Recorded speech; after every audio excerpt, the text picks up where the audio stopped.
Welcome to the Crowdmakers, inside the C-suite of sports and entertainment, the definitive podcast on the inner workings of the business side of professional sports, concerts, and live events. These are the people that are shaping the new landscape of the industry, the executives that are creating the new paradigm for live entertainment. These are the inside conversations you won't hear anywhere else. These are the Crowdmakers. Support for the Crowdmakers comes from ISBI 360, the digital training network that uses micro-learning and spaced repetition to form new habits of success in sales, service, leadership, and more. Created by sports and entertainment industry experts for the industry. Learn more at isbi360.com. And now, here's your host for the Crowdmakers, Bill Gertine. Welcome once again to the Crowdmakers. It's Bill Gertine, and with me today is a very special guest, a friend for many years, and the current winner of the 2021 Bill Dorsey Visionary Award here at the trade show floor of the ALSD. President of TD Garden, Miss Amy Latimer. Amy, thanks for being here. Oh, Bill, thanks for having me. Well, it was so much fun listening to your stories today on stage. Tell us a little bit about the moment that you realized things would be different, that middle of March of last year. Where were you? What was the situation? Yeah, so interestingly, we had a Celtics game on the Friday where the first NBA player had tested positive. And we were scrambling like, okay, what are we doing to clean? We had games all weekend, totally packed. By that next Wednesday, MIAA, which is high school basketball, and Adam Silver shuts down the NBA. And it was jolting, right? Because what follows from the NBA is the NHL and everything else. And we were definitely the first to shut down and the last to come back. But at that time, we were thinking it was 8 weeks, right? We thought we were 8 weeks. We're going to move stuff around. We're going to be okay. This is going to be some little spike, and then we're going to be all right. And never did I ever expect that it was really a year before we had fans again. You talked a little bit today on stage in your acceptance of the award about the fact that each progressive step in your career, you weren't 100% prepared for. Right. That you worked into it, you almost like a jump in the net will appear sort of philosophy. And so many leaders felt like that during COVID.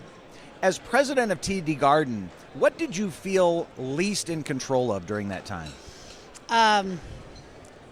Decision-making by others, which sounds like you're never in control of decision-making by others. But we influence, we educate, we talk.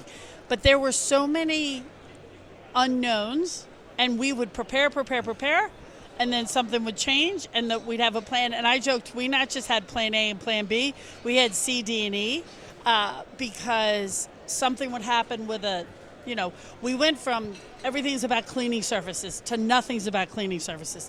We started with no mask, then mandatory mask. The states, every state operated differently. Everybody we talked to, it was just constantly trying to understand and make good decisions in the moment. I thought I was tested early in my career with some other things that I thought were really hard. No, this was the test. Yeah, I think no one could really prepare as well as we'd wanted to for anything like this. And nobody was prepared. There were things that we put in place that you were happy to put in place that would make you look like you were genius because you knew, but you didn't know. And then there were the things that you had to scramble and try to fix. Sure. What's an example of something that changed, that needed to change, that this was a window of opportunity for you to do differently that you may never get again? So I would say it was the year of the QR code and mobile, right? So we had a high-level mobile adoption before the pandemic, but we never wanted to inconvenience our suite holders. Some of our best clients. Well, the pandemic, you ripped that Band-Aid. You're 100% now. Suites, everybody's mobile tickets. We were mobile parking. We had mobile food ordering. We gave mobile, programs, mobile retail, like everything, which I think that adoption would have taken a lot longer. I remember when we opened up mobile ticketing and we dedicated a lane to come in the building, an entrance, and we were at like 8%. And I was like, oh my gosh, like when is this going to, and now look at that. so that really forced it. Are you at 100% then at the Yes. Garden? Yes. And that's for both Bruins and Celtics? Yes. And all the other concerts, are they the same? Yes. Wow.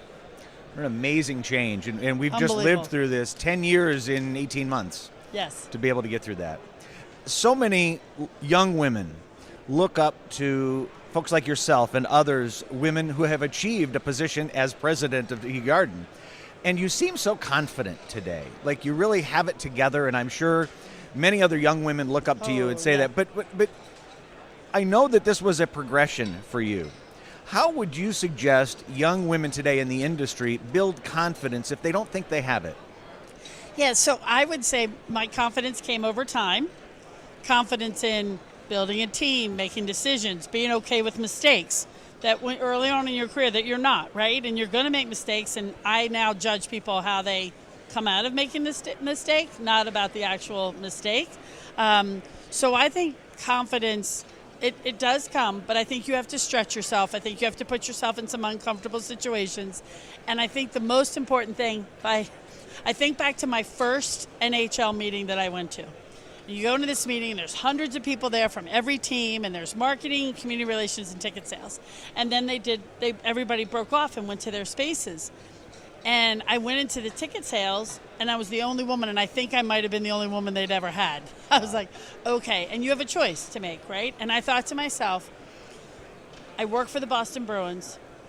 They sent me here to represent them. Their original 6 team. I need to learn, but I also have things to say. And if I don't do that, I'm not beholding to my job and to the brand I represent. And it was a turning point for me. Good for you. And that took courage, certainly, because it could have gone the other way for you. Well, if I just sat there and didn't participate and didn't share, and listen, some of those people that were in that room are my friends today, but I think it would have gone different. Is there an instance or something that happened to you along in your career that you were able to pivot back from, that you screwed up, maybe, that you you were able to maybe bounce back from, and perhaps if you wouldn't mind sharing that story for those who I told you about the seats a little bit today. That was one that, so I'll give you another example. So we ran out of office space.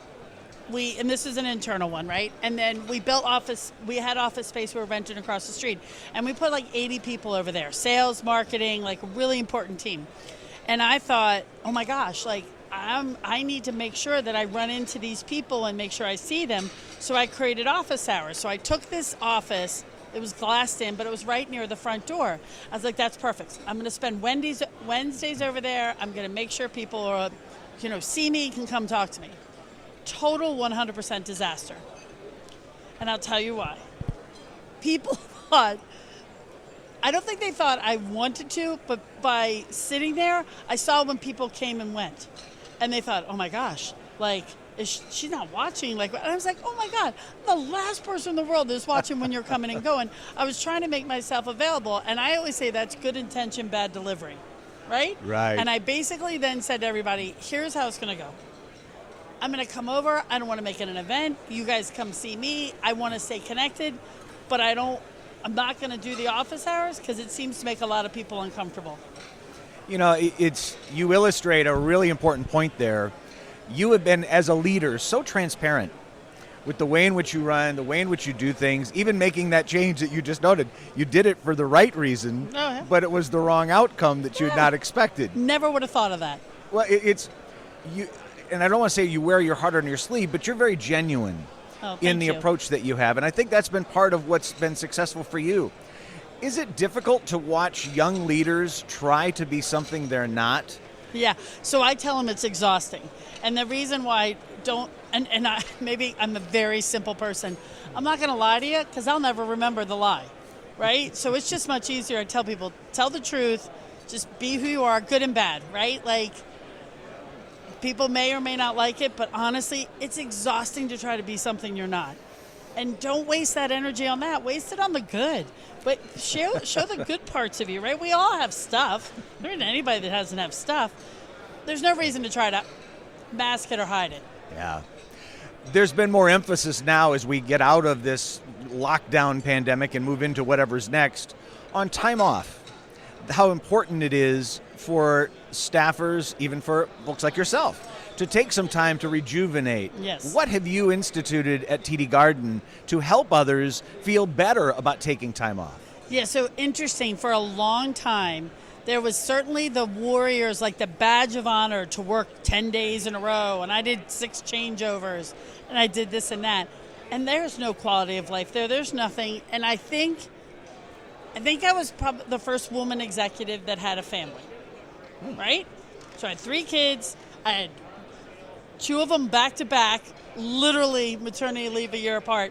And I had to do it and had to take the time. And I told people, and I tell people this even today, they come to work for us, like, listen, you're here a lot. You work, I have total confidence you're going to get the job done. If your kid has a school play or you have to go do something, go do it. There is no reason, literally, you schedule your life, you figure it out, you tell me, I feel that's really important. But then I realize now I have to show people that too. So it's one thing to say it. So we're going to go to a 3-2 work from home, 2 days a week, 3 days in the office. Yeah. And I am going to do it because if I don't and I'm there 5 days, people are going to feel like guilty, or I'm doing it, or she's going to expect it. Interesting that you're leading again by example in this 3 and 2. Yes. Do you expect that some will want to be in 5 days a week? And how do you handle that? Well, I actually hope this is a balance, right? Because we're not a bank 9 to 5, right? Again, nights, weekends, and holidays. So if there's not an event and somebody can work from home on Friday, because I know they're going to be Saturday and Sunday, we need to give people the permission and feel like that's okay, right? So even though you said it before, some people will be like, oh, I'm just coming in for a couple hours, and then they're other day. Oh, I'm just dropping something off, right? You're like, no, we have proven everybody in our office can use Zoom, everybody can use Teams. We're going to have to figure out that hybrid model, right? There's no reason. Yeah. What are some of the trends or the storylines that you're watching really closely right now as we evolve back into whatever this new normal might be? So today, how are we making decisions about vaccination, testing, mandatory? I'm like in it right now, like this very day, nothing there. The other one is, I think, staffing. Staffing is really hard. It's tough to get hospitality, security, cleaning, concessions. I think there are people that left that industry and they're not coming back. And I don't know what the pipeline is that replaces them. Do you expect that once some of this legislation has been lifted, that some of them will come back? I do, but some people went to Amazon. Some people realize I don't have to work nights. I can go. They're doing, Uber Eats, or they're doing, Whole Foods, and they're shopping and doing other stuff for people. And they're thinking, I can do this, and I can pick my own hours and different quality of life, and I'm not working, nights, weekends, holidays again. Yeah. You're an event person. Not only do you work in events, but I imagine you enjoy some events. What have you missed most during COVID, and what will you enjoy most getting back to? So I did miss concerts. I did go to one at Fenway on Sunday with 30,000 people.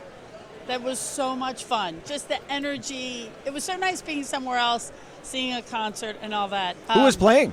It was Zach Brown Band. Oh, good. Totally Great act. fun. Great. Totally fun, easy, great crowd, tons of fun. One just graduated, but my other 2 sons play college sports, and their seasons have been either disrupted or short. I can't wait to come back and watch them play. Amy Latimer, president of TD Garden and winner of this year's 2021 Bill Dorsey Visionary Award winner here at the trade show booth at ALSD in Las Vegas. Thank you so much for visiting with us. Thank you, Bill, for having me. If you enjoyed the program, please like us, share us with those you know, and hit subscribe on the podcast, and we'll let you know when another new episode is dropped. Your positive comments will help keep the Crowdmakers on the air. We'd be grateful for your 5-star review. Got someone you'd like to hear as a guest on the Crowdmakers? Let us know, and we'll do our best to reach out to them. Drop us a note at info@isbi360.com. That's info@isbi360.com. Support for the Crowdmakers comes from ISBI 360, the first and only digital training network for sports and entertainment professionals. Check out the 2-minute demo at isbi360.com/demo. That's isbi360.com/demo. Building a better team starts with better training. Our chief engineer of the Crowdmakers is Ken Marinelli.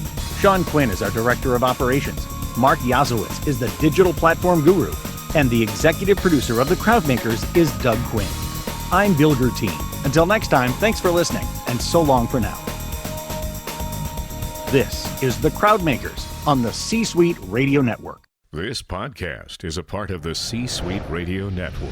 For more top business podcasts, visit c-suiteradio.com.